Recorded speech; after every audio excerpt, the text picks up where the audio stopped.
अस्सलाम वालेकुम, आप देख रहे हैं इनसाइड पाकिस्तान। मैं हूं मोहम्मद ज़फ़ीर। पेंडोरा पेपर्स का धमाका, अहम ओहदों पर रहने वाली नामवर शख्सियात शामिल।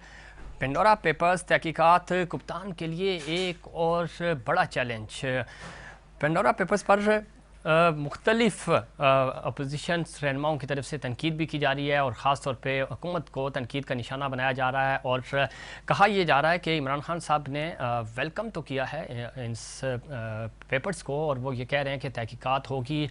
उन्होंने एक सेल भी कायम कर दिया है जो तहकीकात करेगा, और जो लोग इसमें इन्वॉल्व हैं हुकूमती सतह पर उनके ख़िलाफ़ कार्रवाई भी होगी।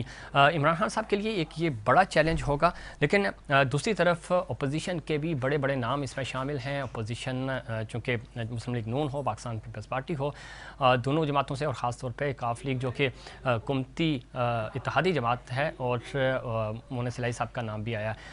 सवाल ये पैदा होता है कि क्या पाकिस्तान तहरीक इंसाफ एहतसाब कर पाएगी। और दूसरी तरफ चूँकि जो वफाकी वज़रा की तरफ से बयानात आ रहे हैं, शेख रशीद साहब बार बार ये कह रहे हैं कि पेंडोरा पेपर्स से टाइम फिश है। ये नाम तो पहले भी गर्दिश कर रहे थे, इसमें कोई सरप्राइज़ नहीं था। लेकिन चूँकि कैबिनेट के ख़ास लोग वज़ीर ख़जाना शौकत तरीन साहब का नाम आना ये बड़ा सरप्राइज़ है। और कुछ लोग इसको पनामा पेपर्स के साथ भी लिंक कर रहे हैं। क्या पनामा और इनमें कोई फ़र्क है या एक जैसी ही ये लीक्स हैं?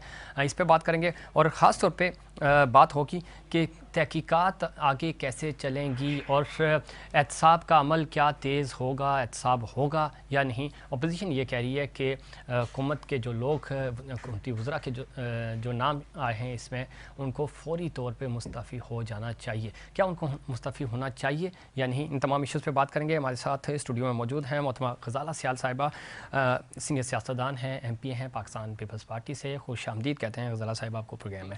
उनके साथ तशरीफ़ रखते हैं जनाब अदील अहमद, आप नौजवान रहनुमा हैं, पाकिस्तान तहरीक इंसाफ के MP हैं। अदील, आपको भी खुश आमदीद कहते हैं प्रोग्राम में। और स्काइप पे हमारे साथ मौजूद हैं डॉक्टर फ़ारूक सलीम साहब, साबिक़ तर्जमान हैं, PTI हुकूमत के माहिर माशियात हैं, सीनियर तज़कियाकार हैं, और ख़ास तौर पे पनामा से लेकर पेंडोरा पेपर्स तक बड़ी गहरी नज़र रखते हैं, इकॉनमी पे भी और इन लीक्स पे भी। खुश आमदीद कहते हैं आपको भी प्रोग्राम में डॉक्टर साहब। गुफ्तगू का आगाज़ अब से थोड़ी देर बाद बैरिस्टर अली ताज साहब भी हमें ज्वाइन करेंगे, लेकिन गुफ्तगू का आगाज़ डॉक्टर फ़ारूक सलीम साहब आपसे करेंगे। सबसे पहले तो हमारे नाज़रीन को बताइएगा कि ये ऑफशोर कंपनीज़, चूँकि इससे पहले पनामा पेपर्स आए हैं और अब दीगर पेपर्स भी आते रहे, लेकिन ये दो ऐसे हैं चूँकि नवाज शरीफ साहब की हुकूमत उनको नाअहल किया गया, और अब ये कहा यह जा रहा था शायद इमरान खान साहब का नाम भी होगा। उनका नाम तो नहीं आया। उनकी कैबिनेट के अच्छे खासे लोग हैं, आप भी PTI का हिस्सा रहे, आप इन चीज़ों को समझते भी हैं। ये है क्या ऑफशोर कंपनीज बुनियादी तौर पे कैसे ऑपरेट हो रही होती हैं, इनको लीगल या इलीगल कैसे करार दिया जा सकता है, और वो लोग जो अपना ऑफशोर कंपनीज को डिक्लेयर कर देते हैं उनका स्टेटस या वो कहाँ स्टैंड कर रहे होते हैं? चूँकि इस पर एक नई बहस छिड़ चुकी है, शौकत तरीन साहब ने भी कहा, दिगर लोगों ने भी, कि हमने पहले बताया हुआ था। तो इस पर ज़रा रोशनी डालिएगा। जी, सवाल आपने की बड़े है। पहले ही मकासद क्या होते हैं, कोई शख्स ऑफशोर कंपनी क्यों बनाना चाहता है, उसके गोल्स क्या होते हैं। तीन बड़े मकासद देखे गए हैं जो लोग ऑफशोर कंपनी बनाते हैं। पहला तो ये है कि फाइनेंशियल, जिसको हम कहते हैं फाइनेंशियल प्राइवेसी, यानी कि माली राजदारी।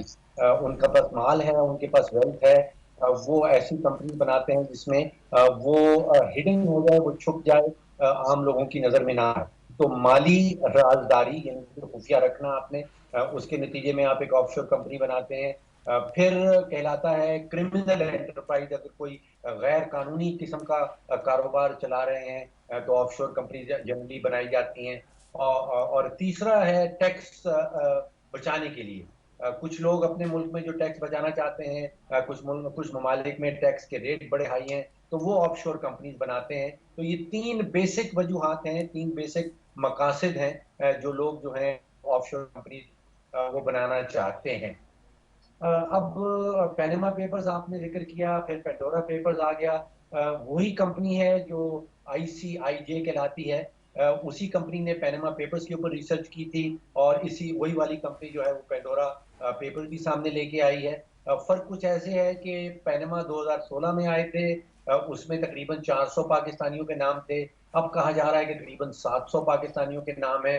पैनमा में कोई 80 ममालिक में उनके लीडरान थे, उनके हुक्मरान थे, उनके अफसरान थे। इस दफ़ा कोई 117 ममालिक में ये लीडरान हैं, हुकूमती अफसरान हैं, सियासतदान हैं, फौजी अफसरान हैं।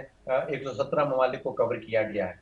अब इम्पोर्टेंट सवाल ये है कि एटलीस्ट 3 विफाकी वज़रा और एक सूबाई वज़ीर का नाम जो है, जो पीटीआई हुकूमत के साथ मुंसलिक हैं, उनका नाम ऑफशोर कंपनीज के हवाले से आया है। 2 चीज़ें देखने वाली हैं। पहली चीज़ तो ये कि अगर तो इनमें से जो जिनका नाम आए हैं, अगर उन्होंने एफबीआर में जब अपने सालाना गोशवारे, इनकम टैक्स के गोशवारे जमा करवाए थे, उसमें इन असासाजात का ज़िक्र किया गया है और अगर डिक्लेयर किया गया है, तो फिर उनके खिलाफ किसी किस्म की कोई कार्रवाई नहीं हो सकती। ठीक। तो इतना मामला पेचीदा नहीं है। आपने उनके पुराने गोशवारे खोल के देखने हैं, और या फिर इलेक्शन कमीशन ऑफ पाकिस्तान के पास जो उन्होंने कागजात नामजदगी जब जमा करवाए जाते हैं, उन कागजात में भी असासाजात को डिक्लेयर किया जाता है। तो ये दो सोर्सेज हैं। अगर तो इन अशखास ने उनमें अपनी डिक्लेरेशन की हुई है, तो किसी किस्म का कोई कदम, कोई इकदाम इनके खिलाफ कानूनी कार्रवाई नहीं की जा सकती। और अगर ये डिक्लेयर्ड नहीं है, तो फिर ये मामला कुछ सीरियस हो जाता है। ठीक है डॉक्टर साहब, एक चीज़ बड़ी इंपॉर्टेंट है। एक तो वज़ीर आज़म साहब ने इसको वेलकम किया, उन्होंने कहा कि जो भी लोग इन्वॉल्व हैं, जिन जिन के नाम इन्वॉल्व हैं, तहकीकात होंगी और अगर साबित हो गया तो उनको सज़ाएं मिलेगी। और दूसरी तरफ उन्होंने आला सतह का एक तहकीकाती सेल भी कायम कर दिया। इस को किस तरह देखते हैं, क्योंकि इनिशिएट किया है वज़ीर आज़म पाकिस्तान जनाब इमरान खान साहब ने, इस फैसले को किस तरह देखते हैं और क्या सही मानों में वो इंसाफ कर पाएंगे? देखिए, नीयत तो नज़र आती है, इमरान खान साहब की नीयत है कि इसकी पूरी तहकीकात की जाएँ। मेरा ख़्याल है कि जो इंस्पेक्शन कमीशन है, उसके तहत एक आला सतही सेल जो है वो बनाया जा रहा है या बना दिया गया है, जो तहकीकात करेगा। अब प्रॉब्लम ये है कि सिर्फ़ नीयत से काम नहीं चलता। ठीक। यहाँ काबिलियत भी चाहिए। हमारे जो 2 बड़े इदारे हैं जो इस किस्म की तहकीकात करते हैं, वो एक तो नैब है और दूसरा एफआईए है, और फिर सूबाई लेवल पे एंटी करप्शन एस्टेब्लिशमेंट्स हैं। इनमें तो इन्होंने साबित कर दिया है पिछले 3 साल में जो तहकीकात हुई हैं, जो इन्वेस्टिगेशंस हुई हैं, कि ये 2 इदारे तो इस काबिल नहीं हैं कि सबूत इकट्ठे करके, ऐसे सबूत इकट्ठे करके अदालत को दें ठीक। जिसके ऊपर के उन लोगों की कन्विक्शन हो सके, उनको किसी किस्म की सज़ा मिल सके। तो एक तो नीयत का मामला है, दूसरा काबिलियत का मामला है, और तीसरा सियासी तौर पे क्या इसके ऊपर अमल दरामद हो पाएगा। आप सोचिए कि एक वजीर खजाना है, 4 वजीर वज़राए खजाना पहले बदली जा चुके हैं। एक जो वजीर हैं वो सनतकारी के वजीर हैं, फिर एक सूबाई वजीर जो हैं वो फूड के वजीर हैं। इसी तरह अब इतने इम्पोर्टेंट वज़रा हैं, इनको क्या ये कहा जा सकता है कि आप कुछ देर के लिए स्टेप डाउन कर लें जब तक वो तहकीकात होती हैं?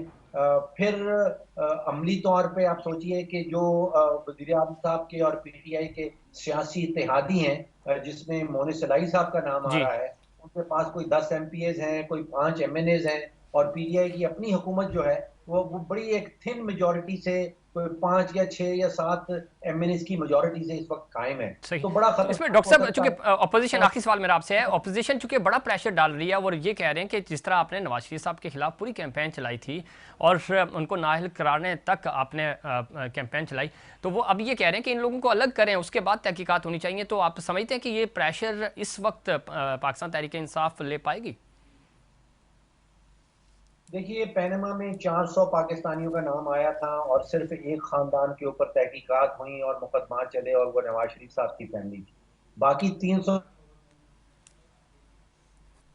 पीआर ने क्या कार्रवाई की, सिक्योरिटी एंड एक्सचेंज कमीशन ने कोई कार्रवाई की या नहीं की, ठीक। स्टेट बैंक ने क्या नोटिस लिया, वो कोई खातिर खा कोई सब्सटेंशियल चीज सामने नहीं आएगी। अब यहाँ पे हमारे पास 700 पाकिस्तान ठीक है। पैमाना है। ये महसूस ये हो रहा है कि तहकीकात नहीं हो पाएंगी, सियासी तौर पे इस पे अमल दरामद करना बड़ा मुश्किल ठीक है, होगा। बहुत शुक्रिया डॉक्टर फ़ारूक सलीम साहब। पॉलिटिकली इस पे ज़ाहिर अमल दरामद करना बहुत मुश्किल होगा और तहकीकात उस तरह नहीं हो पाएंगी जिस तरह अपोजिशन चाह रही है या आम आवाम चाह रहे हैं। चूँकि पिछले तकरीबन 400 लोग थे पैनामा में भी, और सिर्फ नवाज शरीफ साहब के ख़िलाफ़ ही ये चीज़ें हुई, और एक चूँकि हाई प्रोफाइल केस था वही सामने आया। बाकी कोई एक पाकिस्तानी, हमारे नाज़रीन एक नाम भी नहीं बता सकते जिसके ख़िलाफ़ तहकीकात हुई या उनको सज़ा मिली। इस पर मज़ीद बात करेंगे और पाकिस्तान पीपल्स पार्टी और ख़ासतौर पर तहरीक इंसाफ का पॉइंट ऑफ व्यू लेंगे कि सही मानों में तहकीकात आगे बढ़ पाएंगी या नहीं, लेकिन उससे पहले कमर्शियल ब्रेक।